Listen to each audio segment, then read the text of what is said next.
Okay, we're going to see if we can start again. It's 11 o'clock.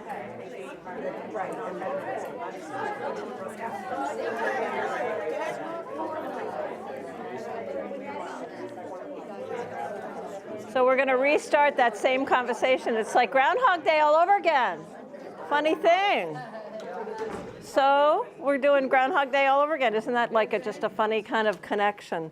I understand. So listen carefully. It's a big room. Shout. That's hard for me to hear you. But you do not want to miss one word that Joyce has to say. I understand that the groundhog saw his shadow today. And I understand that means that there's 6 more weeks of winter. And I would also challenge you to say that if he didn't see it, that would probably mean 6 more weeks of winter. But that's my very bizarre sense of humor. And what does he know? I'm sorry.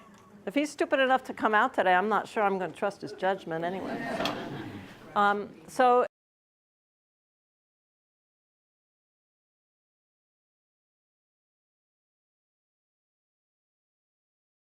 it's a pleasure to be here. I'm Joyce Butler. I have enjoyed the work of education for a few years. If I told you I started when I was 2, I would be willing to admit how many years I've been doing this, but I'm not going to lie. So, this was a topic of a class that I taught at UMass that changed how I think and changed how I do business and reinforced what I thought I should be doing, but I didn't always have the confidence within myself to know I should be doing that. So when you work with kids, one of the things you want them to do is hit the pause button, right? Hold that thought. You all expect kids to do that, right? Well, now you have to do it. This work is about you hitting the pause button and slowing down. I'll go more on that later. So today's learning objectives for you are to build and add to a knowledge base of how the logic model can positively impact how we play the game of education. This is a game.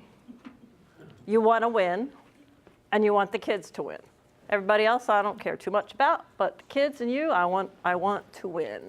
And if you have humor and go into it with that kind of an attitude, one of the kids the other day said to me, you know, Joyce, I've noticed you're always pleasant, happy, have a smile on your face.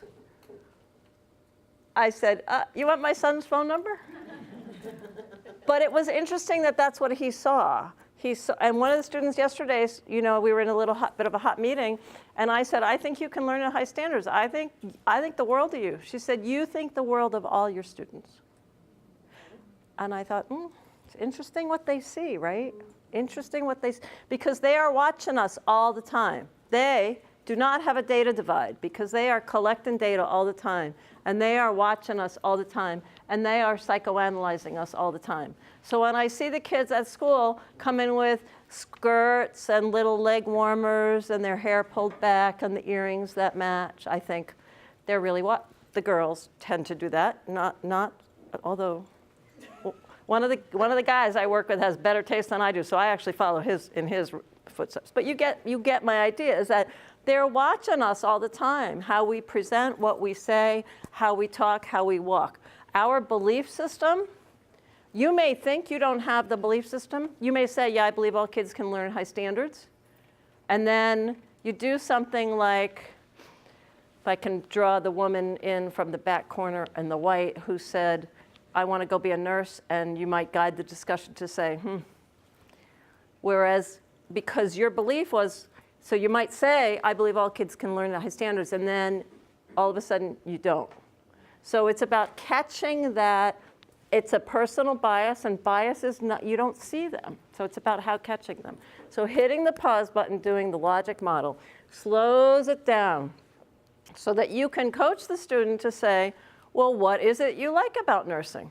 When kids say, I want to be a veterinarian, I say, what is it about that you want? They may not want to be in there doing surgery with all the blood and guts. They may just be happy taking care of the animals, right? But they don't know about the scope and the expanse of what the choices are. I'm sorry, when you were 17, some of you might have, but did you know what you were going to be doing 20 years later and who you'd be and what you'd be doing and where you'd be and how you'd be doing it and blah, blah, blah, blah, blah? You knew? Did we have less choices then? I don't know. I didn't know. I still don't know. I'm working on it. But there's a lot of choice out for kids now. And just because they don't have a plan doesn't mean they can't, right? So it's about how we teach them to have that plan. And I strongly agree, start at elementary school, because it takes parents and kids a really long time to create that plan for adulthood. It doesn't just come from the sky the day you turn 18.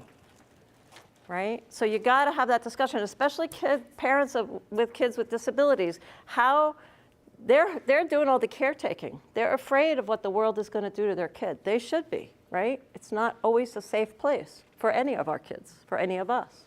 So we need to help the parents let go, lengthen the umbilical cord, and support the students to be all that they can be, and that's a little cliche, but I believe it with all my heart. And think about this, when you're in the nursing home, these kids are going to be taking care of you. So you want them to know what they're doing. Just a thought for you to have. People only see what they expect to see, I said with a shrug. You see everything because you expect nothing right in your way.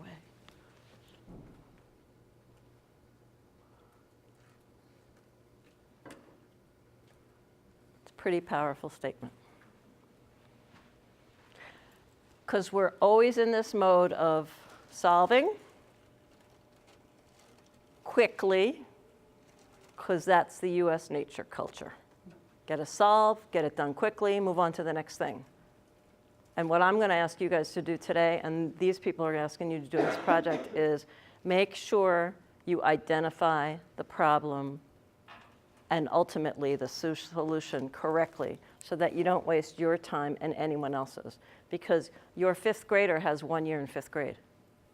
Your fifth grader can't stay there for 5 years while we all figure it out, right?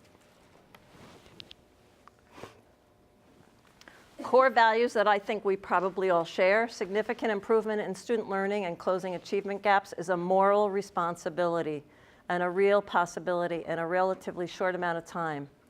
2 to 5 years, provided you clearly identify the problem and don't jump to what you think the problem is and solve the wrong problem. Sometimes good intentions are not good enough. I still like good intentions, but be careful. And I believe in my bone marrow that all kids can learn at high standards. So that's where I always start. So that's why that impacts the teaching tools that I use with kids.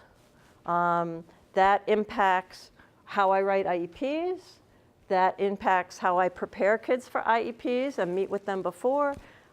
Because I believe that so strongly, I am very methodical and clear about the steps that I need to take to support that process.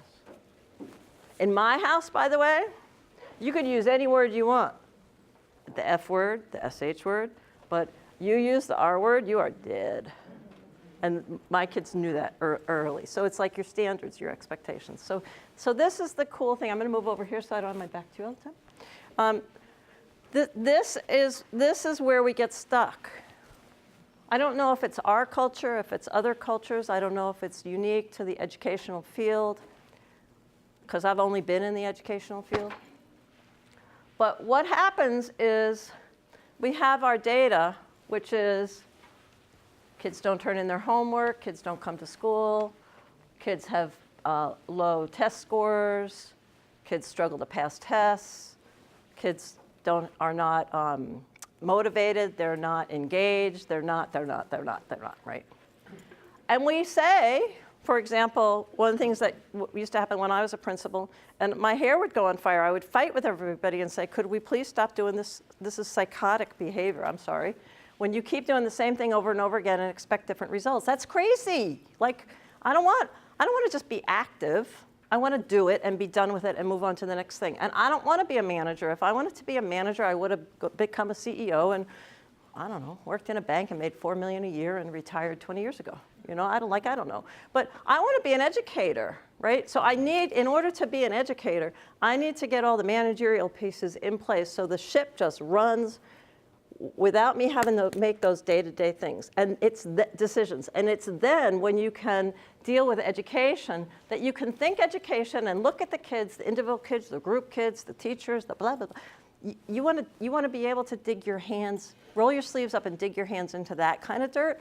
And if you're distracted by the day-to-day stuff, which you will because that's the stuff that will be in your face, you can never get to that stuff. So you'll still be busy, you'll still be doing good work, but you don't want to stay there in the weeds. I don't want to stay there in the weeds. So it's how to get good results. So in my district that I was working in a while ago, the kids didn't do, I had a data board. Have any of you heard about Doug Reeves' data board? I had a data board. Whew, did that get a lot of attention. But we had a data board and we tracked attendance and we tracked reading scores from the Cat 5s and we tracked MCAS scores and I don't remember what else we did. And we celebrated things, right? And our kids were not reading at the level that we wanted to, at least based on scores. And teachers are working 110%. Like, I won't take that away from them, right? They're working hard. Are they working smart? Are we working smart as a team? Like, I don't know, right? If we're not getting the results we want and we're working 110%, I would say we need to reevaluate what we're doing as a group of highly skilled, thoughtful, educated educators, right? What my district would always want to do is, and the teachers typically, is, well, let's go buy a new reading series. And I would like lose my ability to breathe. So we'd spend $150,000 on that, and we'd spend 2 years training, and teachers would implement it for 2 years, and the 4th year we'd say, oh, we're not getting better results. Must be the reading series. Couldn't be anything else. And teachers still have stuff in the shrink wrap in their closet, but we're going to get a new reading series, but now it's $250,000. And I used to just be a rather nutcase. I have a reputation for that. But that's like, could we just slow down? And could we really analyze what the heck is going on? Because if we're circling the drain all the time, it's not helping them or us. We did a year-long study or 2-year-long study as a school, and we really analyzed what, when, where, how, curriculum, teacher training, assessment, student work. Do we all grade kids the same way? Do we use rubrics? Do we use exemplars? We dug into standards-based education in a big way, and we became one of the first literacy collaborative schools with Lesley University. And our reading scores, we went in 2 years. You ready? From 68% of our kids being on grade level to 88. Yeah, it makes you feel good, right? Still makes me. So, and the teachers were like jazzed because like the first grade teacher is saying, they're getting results. They're working still just as hard, but they're getting results. So the first grade teacher is teaching in September what normally she would have to be teaching in January. So because we got our ducks in a row and worked really collectively and collaboratively in the truest of senses, and we identified where the challenges were. And we didn't just try to throw water on the California fire, a bucket of water on the California fires. We were able to really like grab a hold of it, and it took us a few years. I would say at least a year or two. And then I had to convince the superintendent and the school committee. But that's okay. I had data, and you can't fight with data. So it's that kind of embracing. So even though your capstone project is small, what you want to make sure is that you identify, so what puts your hair on fire or makes you crazy or makes you want to like throw things or whatever your emotional reaction to that is. What frustrates you, what makes you feel like I keep doing the same thing over and over again and getting the same results and you want different results. I would start with a real brainstorm of What are the different things in your daily life that make you crazy? And you might find that when you identify this is the one piece I want to work on, that several of them will fall into place with them. You might not find that. So what I used to do as a principal is in the fall, I used to write, we used to have a list from our staff meeting about what makes us crazy. And I'd keep that. And then every staff meeting, I'd bring it back out again, and we'd cross off what we've accomplished. And I kept them over years because we're really good at writing a to-do list. We're not really good at writing an accomplished list. So that became our reward. Because at the end of the year in June, do you say, what did I do? What did I do? Did I get really anything done? So it's good to reflect and to give yourself a pat on the back and to give yourself feedback that, yes, I'm moving forward in the right direction. Because you're working 110%. But you got to have the results. You need the data too. What's worked? What hasn't worked? What can I celebrate? So it's how do you split? What steps do you do? So I would say that there's some needs assessments that I heard Sharon kind of alluding to a little in the first bullet for your project is how did you define this? So sometimes you use normative data. I'm not going to guess. I'm going to guess that you might not be, given what you guys do. You may not be using test data. You might. Other things that you might want to do is think about, you don't want to base this project on just what you think, even though that might be spot on. But you might also want to get some feedback from other people you work with, from kids. They're very insightful. From parents, I don't know, you can do a needs assessment just to kind of check in with, is my thinking, is this really a problem, or is this a small problem, or will you define it differently? You want someone else's perspective, I would think, other than yours, to either rule in or rule out what it is that you're thinking. Because if you work in a vacuum, your results may not give you the results that you need. So you want to grab a hold of other people's perspective. And you may already have that. That, again, allows you to collect data and reflect on data. There's also the research that they talked about. Depending on what your topic is, you might be able to go dig at research. But take the time to not say, yeah, I'm doing this, and this is how it's going to get done, and this is my results, because those results may not match whatever other people think is necessary. Because it's not all about you, I'm sorry to say. I wish it were. But you work in a collective, right? So one of the things I used to do when I was a director of teaching and learning is I used to meet with the kids about their MCAS results. And I didn't realize how important that was until I sat down with them and they said, why didn't somebody do this for me in 8th grade so that I'd know better heading in to 10th grade tests? It's amazing, Art Linkletter. It's amazing what people will say if you just ask the question without expecting the answer to go back to that quote. It's interesting, right? Instead of saying, lots of times I think we judge. Well, that's not right.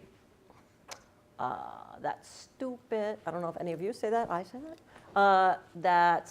I don't agree. You're quick to no, in our thinking. Whereas if you say to somebody, tell me more about that, it hits the pause button for you. It lets you collect more information that could be very valuable to the work that you're trying to do. So getting information from people is really important.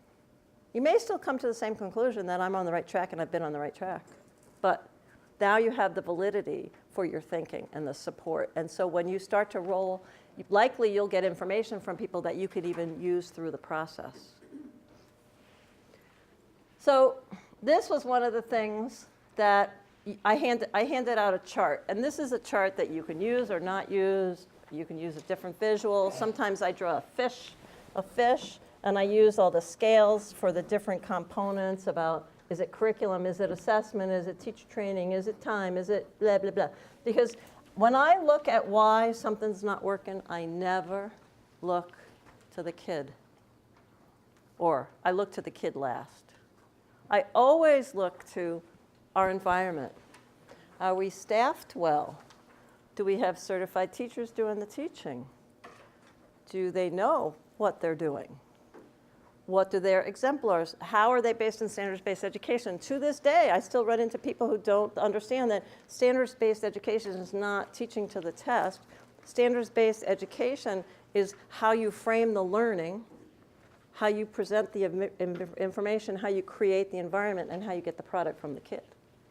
It's like differentiated instruction. It's hard, it's a little amorphous. It's like nailing jelly to a wall. It's hard for people to grab a hold of the concept of differentiation because it's not linear and it's not sequential and it's not concrete.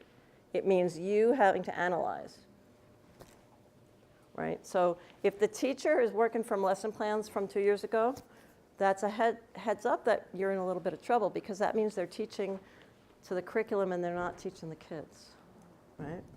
So those are some of the challenges. The other thing that I encourage you to do in this project is grab a hold of what you can really solve so that at the end of this project you can say, okay, so I got to the first camp on Mount Everest, right?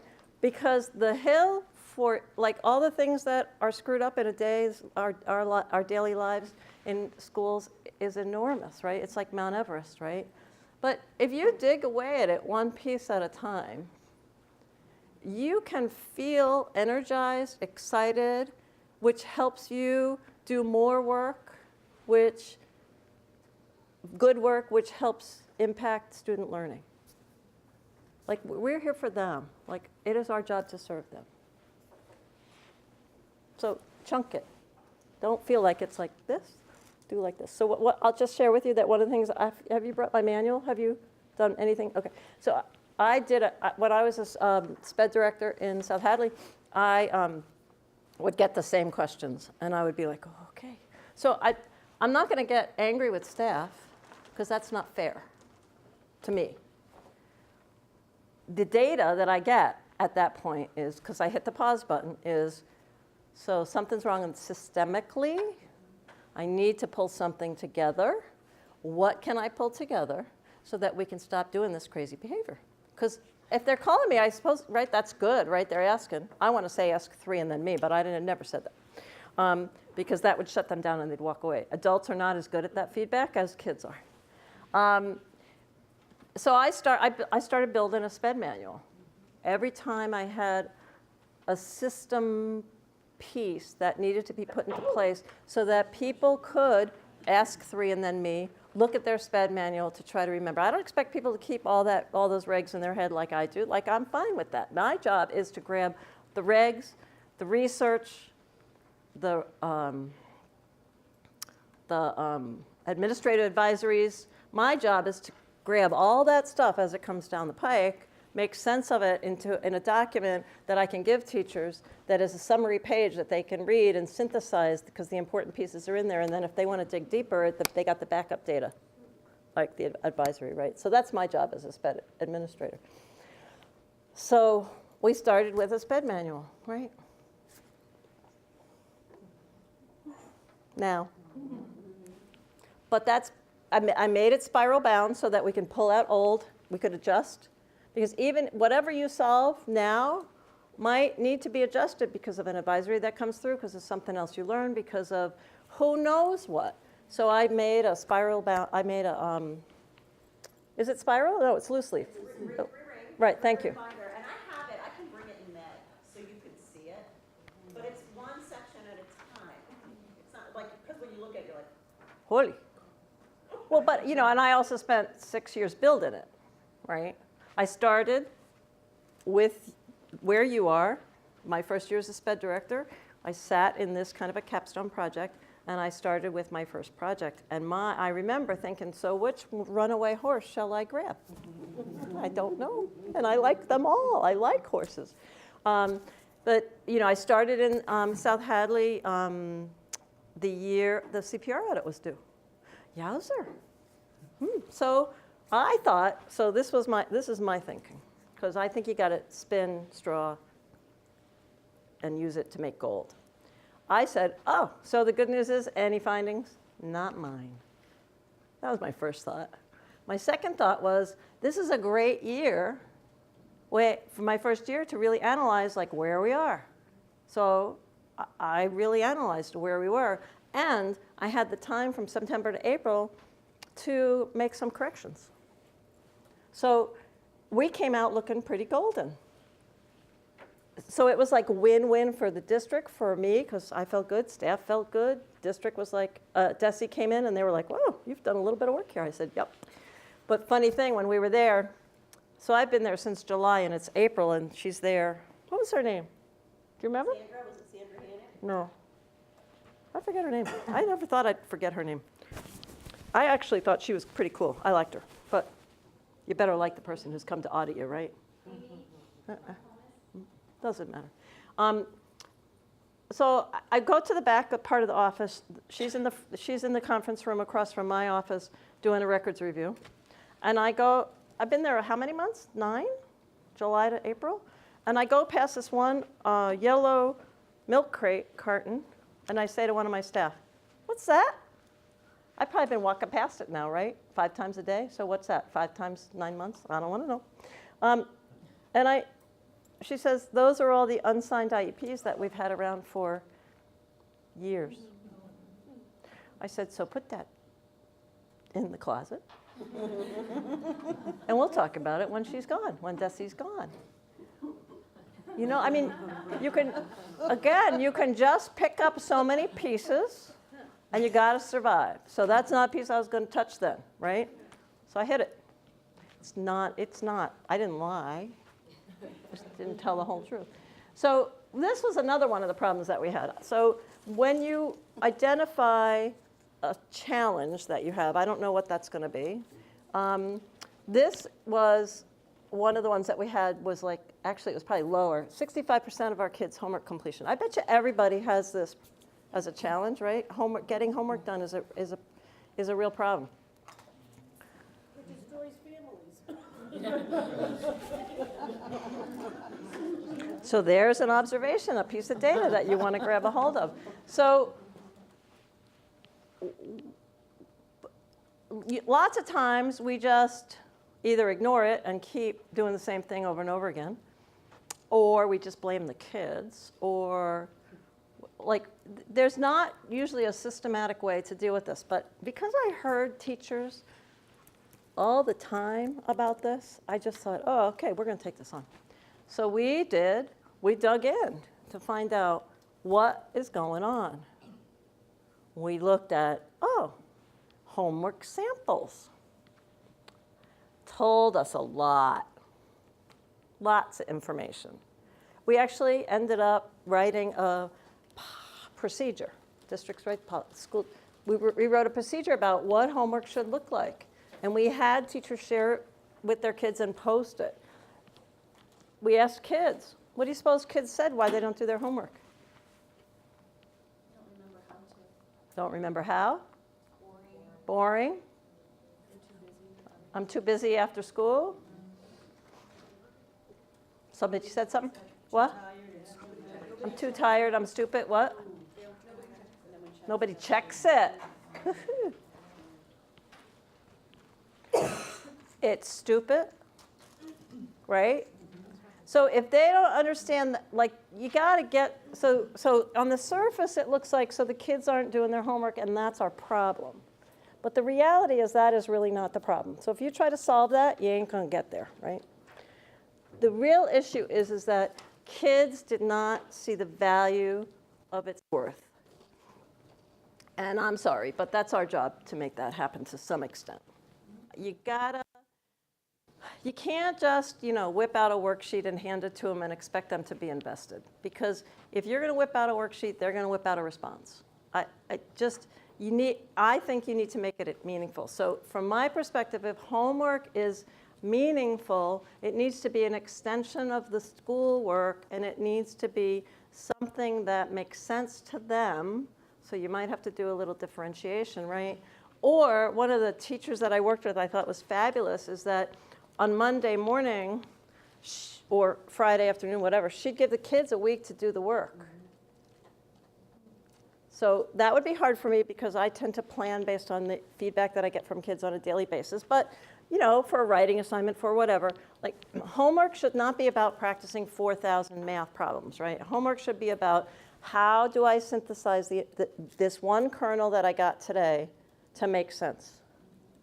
And we need feedback from parents about if it's working, if it's not working. So the minute we get information from kids, homework's not done, it's not done well, it's not done thoughtfully, we need to grab a hold of those kids and parents and say, why? What's going on? Because it's our job to deliver homework that makes sense. I also think that it's kids' job to belly up to the bar and do some things that they have to do that's stupid. You know, I have to clean the bathroom every week. I hate that job, it's stupid, I do it. So there are some things that you just have to do. If we do too much of that, that is, I think, why kids shut down. Right? Make it meaningful, make it a project. Make sure that you tap into their multiple senses. Some kids don't want to write another research project. When I was in college, I said to my advisor, if you make me go to the library and write one more research project, I'm not going to make it to the finish line because I'm starting to get really sick because this feels stupid to me and I don't understand the connection. I want to do something that's meaningful. 5-year-olds come to school jazzed about school. By 3rd grade, we have managed to take that away from them. What are we doing that causes that? I mean, it's not all us. But I'm harder on me than I am on you. But I'm harder on us as educators because it's our job to teach these kids. Like, that's our job. And I don't want to be sitting in a nursing home bed praying to God that I treated that kid well, right? That's not where I want to be. Because they know, you know, so I work with kids. I work in a therapeutic informed care school right now. I'm really retired, but yeah, so we won't go into that. And those kids know that some of this work is stupid. And they say, you're not getting me to the finish line. I'm here to get to the finish line. You need to get me to the finish line. A lot of your typical kids in a public school will just go through the motions and they'll do what they need to do, and they're a little more compliant than my kids are. I'm not saying they're all compliant, but my kids are not. They don't know that C word at all, compliance. They don't. So for them, sometimes there's a lot of work on, you just need to do it because you do it. And what I used to say, I say this to them. When my kids were growing up, I would tell them, you can negotiate this topic when you're paying the mortgage. Until then, I don't want to hear it. You know, some things are negotiable and some things are not. And we raise our kids to talk and advocate for themselves, and then when they start doing that, we think, oh man, why did I do that? But you want them to do that so that when they're 16, they don't get into the car with the drunk driver. They don't get into the car with a stranger. So it's how do you balance that and guide that? And I don't know about you, parents, but I think we're always parents, right? Sometimes I hang up the phone with the youngest who's 29 and I think, do I get to charge him for social thinking coaching? Like I make $2.50 an hour for doing that. Can I charge you for that? Right? So, but our work is always there, but our work is with our colleagues, with our friends. Right? That's our work, is how do you coach people to help them make the right choices and find the right choice themselves. You want them to find the right choice. You want your staff, whoever you're working with. You don't want to say to people, this is wrong, this is how you need to do it. You can think that all you want. I'm very entertained by my internal thoughts. Be entertained. It keeps your sense of humor. But when you come out of the gate, you got to find ways to like everybody that you work with and value their opinion. And if you don't, maybe find a different way to ask the question or ask somebody else to ask them the question. You know, I'm struggling with one of the staff now, so my administrative assistant, I said, I'll go talk to this person about this issue, and you go talk to that person, because she's having a hard time with this person, and I'm having a hard time with that. You know, it's like, you still got to get it done. You can't run away. So we expect kids we send 300, 200 kids out on the playground, you know, ages 5, 6, and 7, and we expect them to behave. You ever been in a teacher's room? I mean, it's interesting. We all have our frustrations. The kids have them too. I'm not sure that we're always very accepting or tolerant of them. And we forget sometimes that our personal interchanges that are very important to us are equally as important to them. So you got to get their voice in. So when you look at homework, is it grit, tenacity, engagement, reading skills, math skills, others? So you can't over accommodate. I mean, I heard Thomas Hare back when the ableism first came out, like 10 years ago or whatever, and I thought, I'm just going to bow to the gods, you know? Like, I've thought this all along, but again, I didn't have the right, I'm sitting there thinking, I wish I wrote that book. But I didn't solidify it, and I didn't organize it, and so he really organized it for me. Because when kids graduate from high school, they don't just get this beam from the universe that says, I'm now an adult, I know how to take care of everything. That's, in many ways, that's why they have college or voc school or some kind of like, I don't know about you, but my kids, none of them were ready to go out into the world and be successful at 18. You can't, if you're holding kids, whether you have to be careful not to hold them too much, but we're holding kids, our own at home and the kids at school. We're supporting them because we want to get them to the finish line. But a lot of times we can step to the side and be shoulder to shoulder with them. And instead of like when they come to you and they say, I have a problem, and you say, oh, that's interesting. Tell me more. What do you think about that? Can we create a visual of possible plans? They need to learn to write the plan. No kidding, a couple years ago, teaching a class at UMass, I have a student in the master's program who says to me, I'm completely overwhelmed by the syllabus. I don't even know where to start.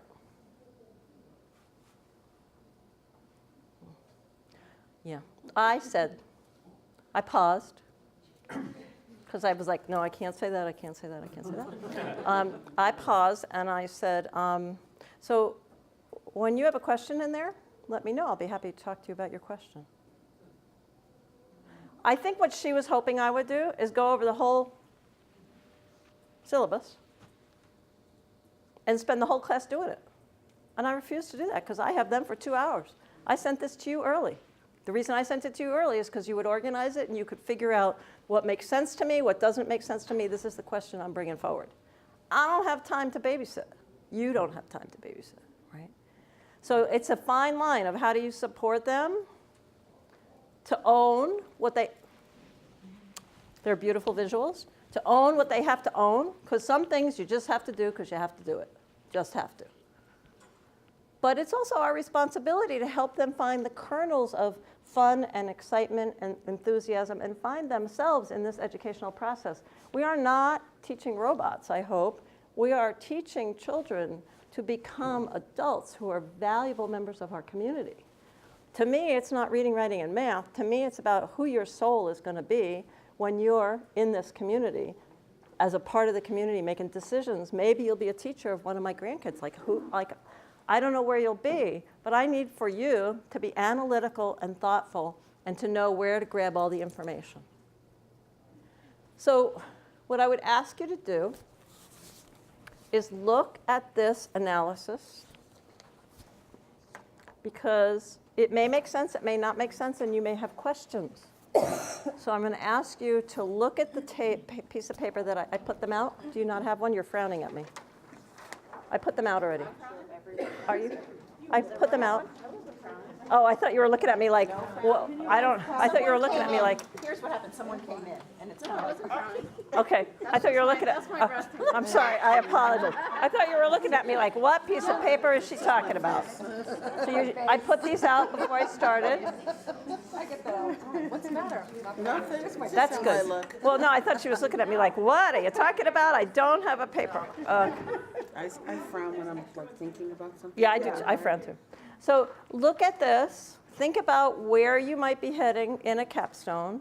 Talk at your table. I'm going to give you 5 minutes because it's already quarter of. This works for me too. And let's see if we can come back for a 5-minute discussion about how this can work for you, how you're thinking it, this whole last 40-minute dissertation that I just gave you can make sense for you, the value of slowing down the process and identifying as many pieces of a hypothesis that you can, and then ruling hypotheses in or out. Questions? Somebody tell me what you're going to do. One thing you're going to do right now. I want to try to plug in my idea into So tell me your your name. chart. My name is Shani. Shawnee is going to try and plug her ideas into the chart and see how it will work for her. Somebody else, what are you thinking? Because when you say to kids, okay, this is what I want you to do, any questions? They never have any, because you don't have questions until you dig in. So that's why I'm asking you to report back out to me. That's a teaching style that I found very useful. Say back to me. Does anybody else want to say back to me what you're going to do? Other than, you got it? So you're confused. Yeah? About what we're doing. Okay, thank you. That's really good. Shawnee, can you explain? Okay, I'm going to try to explain. We're looking at this chart to see if it makes sense to us in relation to what we may be thinking about doing for our capstone project. So I'm looking at what's written, and I see that this is an exemplar or an example. So what I'm going to try to do after I talk at my table is at the top where it says student learning problem, I'm going to put in what I think I see as the problem that my project would address. And that's where I stopped. I want to try to get it in there and use her format, the way she positively stated what the issue is. And that's where I'm at. That's as far as I've gotten so far. I'm that much further. Okay. Good. Do you want to add? Or no? So I don't know if this is supposed to align with the rubric that we already have. Not necessarily, although it will feed into your needs assessment, right? Because this is the process, my verifying causes tree will help you slow down the process and identify number one, which was on the analysis of data, right? Does that make sense? Yep. Did I do that right? Yeah, good. It makes a lot of sense. I'm not confused. Yay! You were a good model student. Nice. Thank you for doing that. You're good to go? Talk at your tables. Call me over if you need me. Look at this.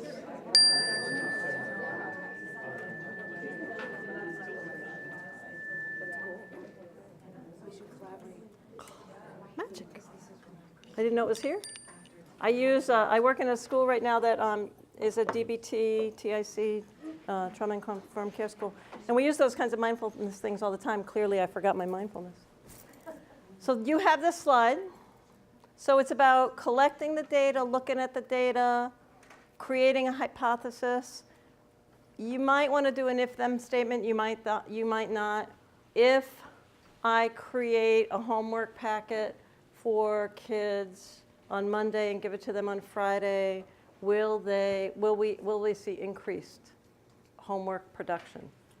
If, when I'm doing my fraction unit, I embed fun things into homework, you can do this worksheet of fractions, or tomorrow you can come in dressed as a fraction. You decide. And I got a lot of really creative ideas. So it's how do you play with the data, take the time to play with what your defined problem, when you choose a problem. The benefits of a hypothesis is that it focuses on the challenges, not the activities.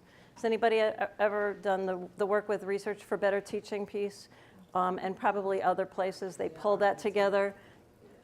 The concern is that we're activities teachers, not people who are thinking in higher order thinking concepts. So the kindergarten teacher does a leaf project with her kids in the fall. And that's great, right? That's great. But if the learning objective, and if you don't post the learning objective, like that's more information for you, but right, the learning objective for the students is they're going to do an art project. Don't tell me in June that you didn't have time to work with the kids to master the curriculum, right? Is it sorting? Is it counting? Is it, what are you doing? How are you connecting it? So don't focus on the activities. Focus on the challenge and how you can solve it. You want an outcome. Do people have reactions to that? Can we do a couple minutes of reactions? to what you just looked at, or you're good? While I'm here, I just don't know if you have a question. Do I need that thing? Do I need to play Vanna with the mic? Where's the mic? Oh. At least the people who watch this will be entertained, right? You're good with the concept of how to slow yourself down. And okay, I'm not saying that that is the be-all, end-all. Never. You might find a different path to use. Just slow it down. What are you going to do? Slow it down.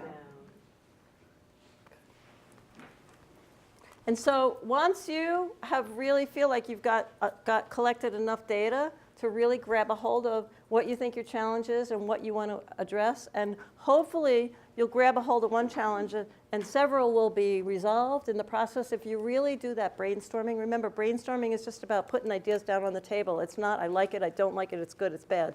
It's putting them all down. And then you're going to create some kind of an action plan to prove or disprove your hypothesis. And that's what you'll find out in May when you're done. Did I solve this problem, or do I need to adjust something? And you can even adjust stuff along the way, right? You don't have to wait. So in the group that we worked with on Monday, they put in some soft adjustments quickly without having, because it wasn't a big, administrative blah, blah thing. And they've already gotten positive feedback from parents about how much more user-friendly those team meetings are. Because you don't want to go to the table and fight with people, right? It's like, ooh, team meetings are hard enough. I don't know about you all, but I hate IEPs. I hate them. But why do I hate them? That's another story. But they're a really important document, and when they're done well, they drive the bus, and you need them to be done really well. So I really don't want to see like 15 accommodations. I want to see 5 that I can manage, right? I want to that document is not about getting it done and getting it out and getting it signed. That document is about creating a document that really is going to be able to sink your teeth into what that kid needs and what products, what changes you can make for that kid, and what changes that kid can make for himself or herself, right? So those accommodations that you're doing this year, he needs to be doing next year, right? And then you have your action plan, which is what you're going to do, right? Here's a pretty visual, right? So you put the different pieces. I won't take the time to define them, but at least you can put anything in anything you want in there. This is like a whole semester course. But the point is the visual of the bridge is doing the pieces along the way, whatever those pieces will be for you, to make sure that you clearly define the challenge in all its beauty and have a solution or a plan of action that's going to really meet what the challenges are. Don't go out and buy a new reading series every 4 years. So, questions, thoughts for me? Or you're good? You're good. Laurel knows where I live if you need anything. So, this is my quote that I use. I didn't use it for this workshop. This is at the front of my handbook, my special ed manual that I built. Because I wanted teachers and all of us to remember that this is our work. Not very long ago, I want to say 2000-ish, I had a teacher that actually said to me, I taught it, I don't know why they didn't learn it. I just want you to know that teacher is still alive today. I did not run out of the room screaming with or without her. But that gives me, right? I pause, I breathe, I say, oh man, we got work to do. So that information tells me that teacher's paradigm. I wish it weren't true, but it is. And I figure out how I have to work with it. What do I need to do from my perspective to change that? And it was that one statement that caused me to put the next 3 or 4 years into action and become a literacy collaborative school. Because I felt like I fell on the sword. She's a first grade teacher. See? So the other challenging part is that the research says, and I haven't been able to find the supporting document, but I read somewhere at some point, is that it takes for every tough year that a kid has with a teacher, takes 3 years to recover. So if you have a tough first grade, then you have a tough 5th grade, then you wonder why your 8th graders have shut down. I don't know a single 5-year-old who has come into kindergarten not telling you what they want to be as an adult. They know. Firemen, policemen, I don't know. They always have cool stuff, right? And no kindergarten teacher will say to them, you can't do that. Not one of us would ever say that. We were like, yeah, we're excited. We're like, that's so cool. You want to dress up as one? By the time they're 18, do they want to be a cop? Probably not.